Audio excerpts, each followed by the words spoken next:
Here's your word for the day from Calvary in Lake Havasu. Visit us on the web at calvaryaz.com. Well, hey there. Thanks for tuning into your word for the day from Calvary. It's good to have you here. My name is Robert, and I don't know where you're watching from, but here in Lake Havasu, today is back to school day.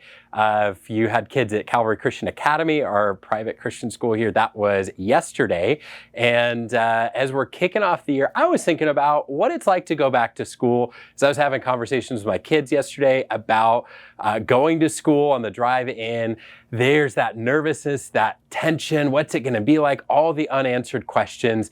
And I don't know what you've told your kids, if you have them, or if you're younger, or think back what you were told when you were going to school and had some of those nerves, especially when going to a new school or graduating up into middle school or high school. There's those kind of jitters and nervousness. But here's the thing that underlies the things that we can have hope in and be calm in. One, there's a plan. The teachers have a plan for the entire school year. They know what's going to happen. They have a plan for that day. The students don't need to worry. Your kids don't need to worry about that. And all they have to do, secondly, is just listen to the teacher. They're going to give them instructions. They're going to guide them through it, and everything's going to be fine. And as I was thinking about that, I was thinking about the end times. I know that's a rough transition, but stick with me for a second, because as we think about this topic of what's going to happen at the end, I think a lot of us Christians approach it like a student going to a new school for the first time. We're worried, what's it going to be like? How's it going to happen? And we're trying to answer all these questions that we really can't answer yet. And in Mark chapter 13, Jesus is talking about the end times, and he gives kind of some notoriously vague descriptions of what's going to happen at the end. You heard about some of that yesterday. I want to keep reading in this passage because Jesus then pivots to what are we supposed to do? What is our role? What should we be doing? And in verse 9 of Mark chapter 13, he says this. He says, "But be on your guard, for they will deliver you over to councils, and you will be beaten in the synagogues." That's not super rad. "And you will stand before governors and kings for my sake to bear witness before them." He says, "And the gospel must first be proclaimed to all nations, and they will bring you to trial and deliver you over." Also not rad.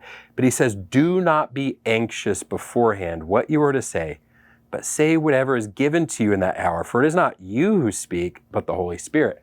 That's pretty cool.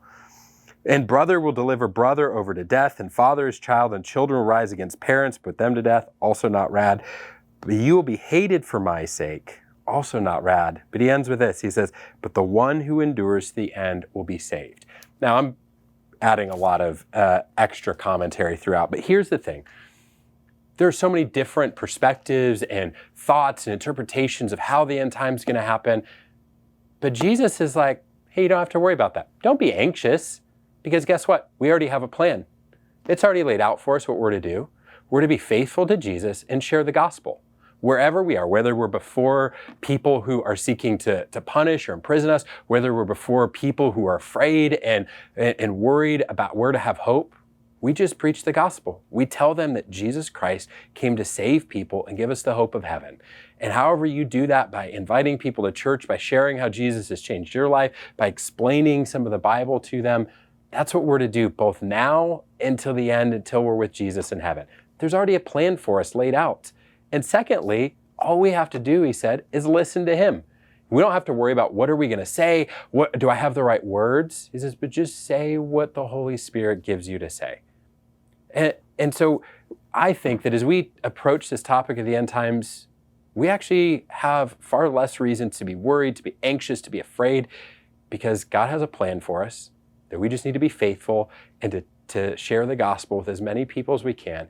And we just need to listen to him, our teacher, for instructions along the way. And he's going to guide us and give us hope and encouragement and instruction of how to do the right thing as we go. So I hope that you, not just at that point, but even today, will follow God's plan to be faithful and share the good news, and that you would listen to his guidance. Have a good day. We'll see you next time.